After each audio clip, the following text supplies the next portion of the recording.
I'm going to go to the radio. Any check-ins for the early bird net? Come now. There you go, Don. I thought that was you. Whiskey Delta 9, Delta Whiskey Delta, take 1.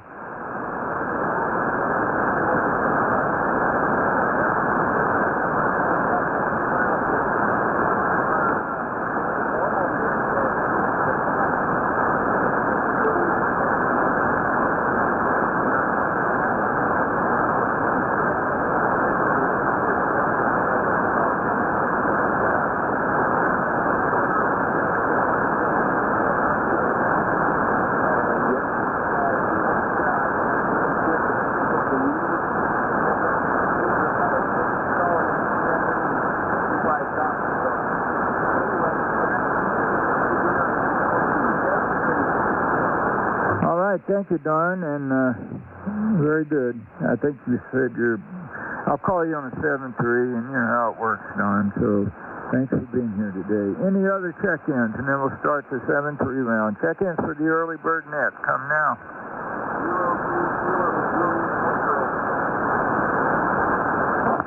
Hello, George. Kilo 2, Kilo Juliet X-ray. Take 1.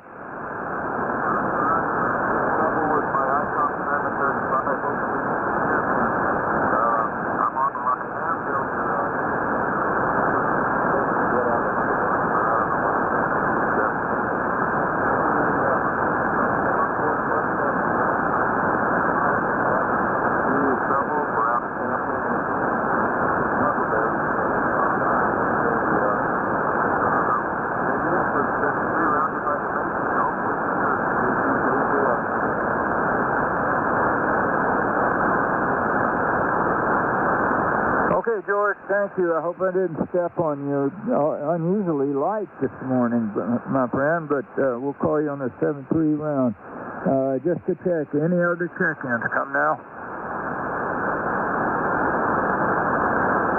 Okay, let's get right into the 7-3, and thank you all for being here. One of the larger nets that we've had in the last few weeks. It's, with conditions poor, it's been a little bit tough. So thanks to everybody for being here. 7-3 round starting now. Kilo 7, Kilo Romeo Tango.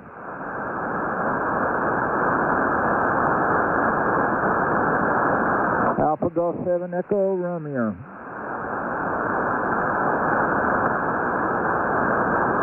Whiskey 7, Charlie Papa Tango. Well, I hung in there, Steve, and everybody, good to hear everybody out there this morning. A couple new ones I hadn't heard before, but it's good to hear them too. And as always, hope everybody makes it a great day, Thursday here today, and take care. We'll be back as soon as we can, for sure. Whiskey 7, Charlie Papa Tango, 7-3 all.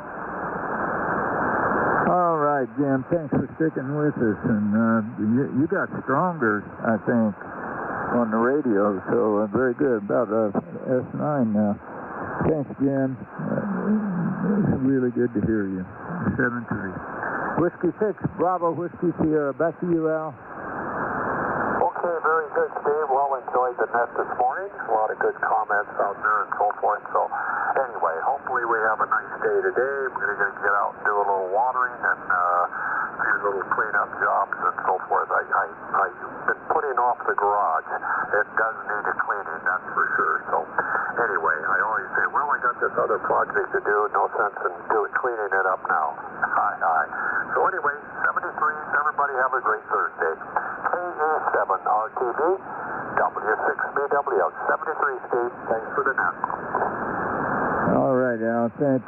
When you're done, you can come and clean my garage. It's clean, it just needs straightened, and it seems to get worse, never better. Thanks, Al. 7-3. Kilo Fox 7, India Whiskey Alpha, 7-3 round.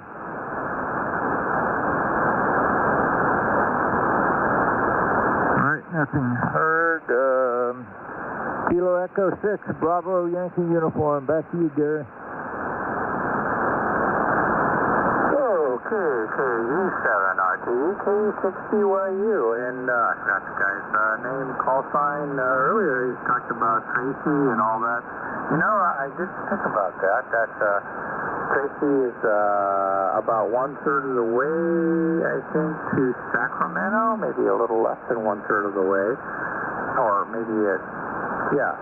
And I want to check out what rentals are going over there. I don't know. They might be cheaper than here. I hope so. Just to let you know, rent, since I moved into this place 3 years ago, have gone up roughly for the same kind of place. Roughly gone up to $1,000. Ridiculous. So yeah, I'm at the point that, you know, less is better. And if I could save $1,000, you know, like for instance, I go up to Roseville or Sacramento or Rockford, that's $1,000 less a month. Go out of state, then you're talking $1,500 to $2,000 less a month. So yeah, baby steps. Of course, I have to worry about medical insurance, and Kaiser is not in Nevada, which is a bummer. I wish they would had gotten rid of that stupid state line competitive thing that somehow or another politicians got involved with, and insurance commissioners basically are this insurance company wants to dominate this state but won't let other insurance companies in or whatever. Anyway, with that said, enough of that rant. K7 RTV K6BYU 73. I'll have a great day. All right, thank you, Gary. 7-3. Whiskey after 3, Juliet Papa Golf. Back to you, Adasa. All right, 7-3 all around. Good to hear everybody. I'm just waiting for that sun to come back out, and then I'll put up a temporary antenna in the place I'm going to live while they rebuild my stairs. That's all the news from Arroyo Grande. WA3 JPG. 7-3. See you tomorrow. All right, Adasa. Thank you, my friend. 7-3. Whiskey Bravo 6, November Papa Mike. Back to you, Rick. You snuck up on me there. WB6 saying 73 and catch you, let's see, Saturday. WB6 NPM 73. All right, Rick, 7-3. Thanks for being here. Whiskey Hotel 7, Cold Duck. Back to you, Jim. Okay, Steve. W87 Cold Duck. Yeah, Gary, another place is Lathrop. Lathrop has been booming, and that's a little further than Tracy, but I used to commute from here, Discovery Bay, which is about the same as Tracy, down to Mountain View. But this was back in the 80s and early 90s. It took about an hour and a half. I think it takes a lot more than that now. But in other places, Antioch up there, Antioch, Pittsburgh, and I think about $2,000 for a 3-bedroom house. There, Pittsburgh, you've got BART. If you can, because if you're commuting all the way to San Jose, that's a little tough. But if you can use the BART, that makes a big difference. I never was able to use it. Okay, 73's Aloha. Back to you, Steve. WA7 Cold Duck. Bye-bye. All right. Thanks, Jim. You know, it's sad that young people really have no chance of getting a house. And I believe personally that if people don't own something, they don't care about it too much. And it's a sad thing the way we're going. That's not, I don't mean that. Political economics is what I'm talking about. Whiskey Hotel, I'm sorry, 7-3, Jim. Whiskey Bravo 7, Mike Lima. Back to you, Richard.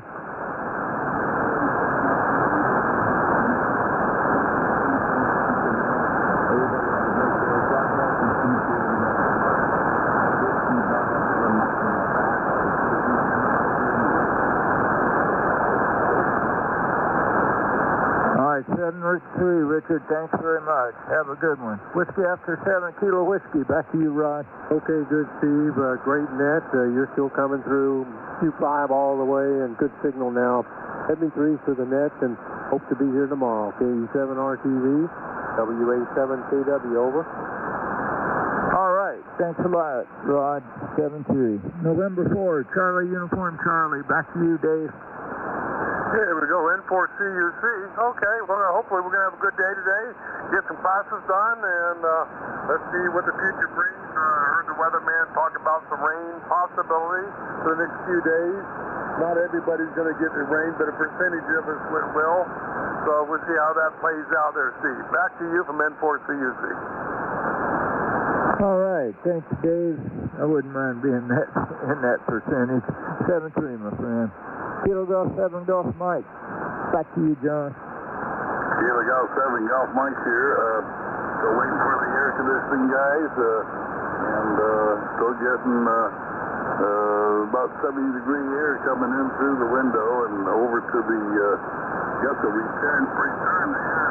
One of the two registers is in my room, so whenever the fan is running, it drowns out most all those little noises. Anyway, so hopefully I'm feeding a little bit of cooler air into the duct system in the house to make up. We'll see. Anyway, that's about it here. 73, everybody. Have a great day. This is Kilo Golf 7 Golf Mike. All right, John. Thanks a lot. And 7-3. November 6th, Yankee Delta Papa. Back to you, Rick.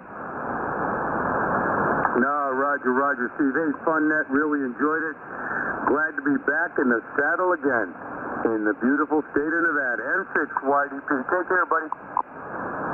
All right. Thanks, Rick. 7-3. Alpha Bravo 7, Whiskey Echo. Back to you, Phil. Thanks, Steve. Thanks for doing the net today. Hope everyone has a great day, and look forward to being on tomorrow. Good Lord willing. Back to you, Steve. Alpha Bravo 7, Whiskey Echo. Yep. Good Lord willing. Thanks, Phil. 7-3. Kilo 7, Uniform Zulu Lima. Back to you, Francis. Okay, Steve, well, I'll keep it short because it is getting long in the time. Started the 7-3 round. It was like a switch flipped, and all of a sudden I'm hearing a lot of stations I didn't hear before. So signals must have been long and shortening up is my guess. Anyway, everybody have a great day. Back to you, KK7RTV, KK7UZO. All right, Francis. Thank you. And 7-3. Have a good one. Kilo Alpha 7, Papa Whiskey November. Back to you, Ben.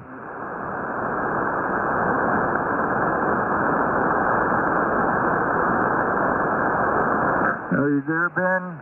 Papa Whiskey November. Okay, Whiskey Delta 9, Delta Whiskey Delta. Back to you, Don. How about you, George? Kilo 2, Kilo Juliet X-Ray.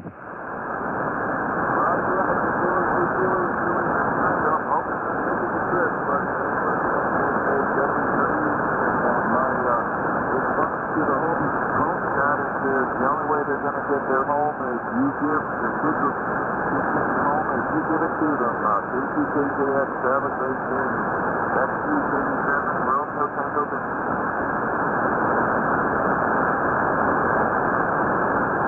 All right, George, thank you. I hope I'm not stepping on you. You're hard to hear this morning. Thanks very much.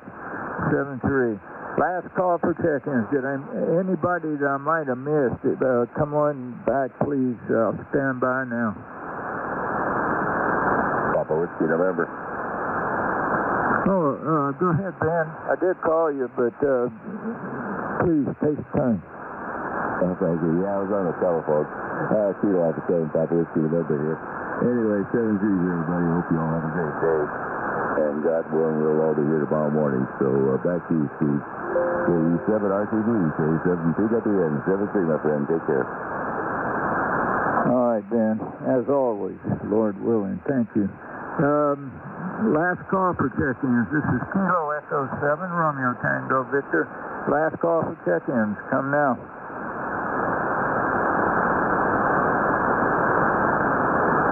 Well, that'll do it for today. Nice big net. Been a while. Thanks, everybody, for being here. This is Kilo Echo 7, Romeo Tango Victor, saying 7-3 for the early bird net. I'll be clearing QRT after this transmission. So have a good one, everybody. Stay safe, and we'll see everybody tomorrow. KE7 RTV 7-3.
Yeah, in the same way for the flight cockpit recorder, you have the microphone 1, microphone 2, or the ambient 1, or and the timestamps and who said and what was said. So that's it. Until I see that, we're not doing any more speculation. Be the first officer, and bike 3 will be Andy. I guess he's not hearing me. Flight deck, you'll hear, like a flap selection click. You'll see, you'll hear any clicks or noise or conversation ambient.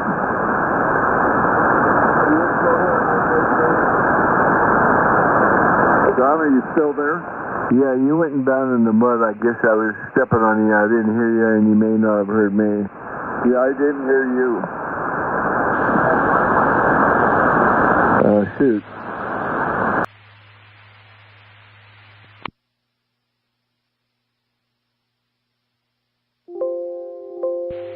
One last call, and I'm going to close it down. Comments or check-ins?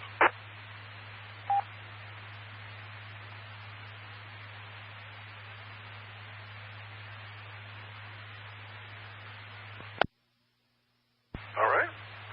15 check-ins this morning. Little short, but everybody was talking. I like that. Everybody have a wonderful day. Enjoy the sunshine, and enjoy the picnic, those of you who are going. It should be a great day. This is W7VAS. Good morning.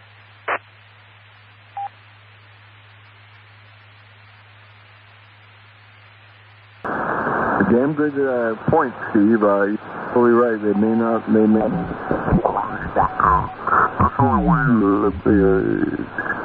I'm going to be satisfied because I can make my own conclusion by seeing that.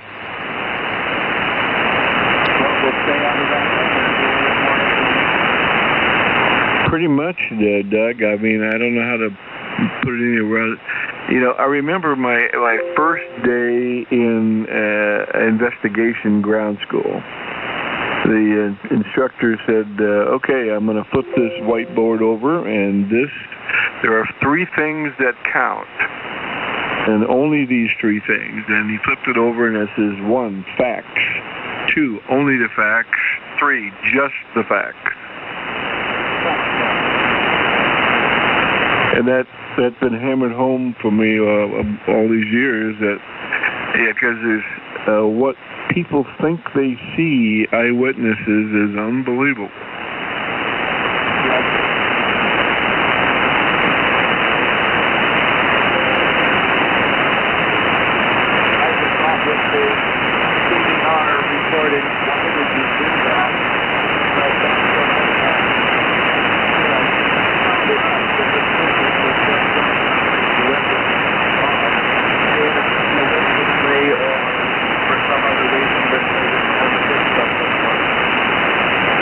Well, you make a good point.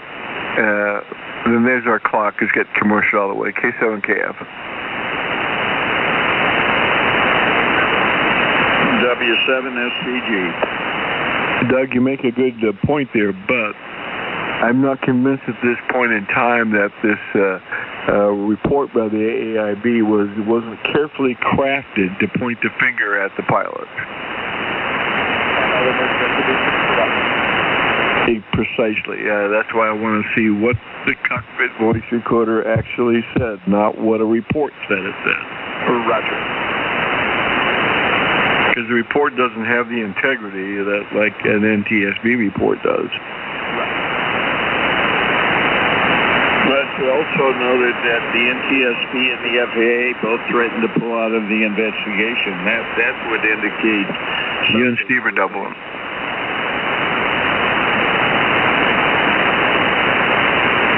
What did you say, Steve? There was a little double going on there. So that the FAA and NTSB both threatened to pull out of the investigation. That's one of the key points there. If they did, well, what was wrong? What was being hidden? They weren't getting the facts. Bingo.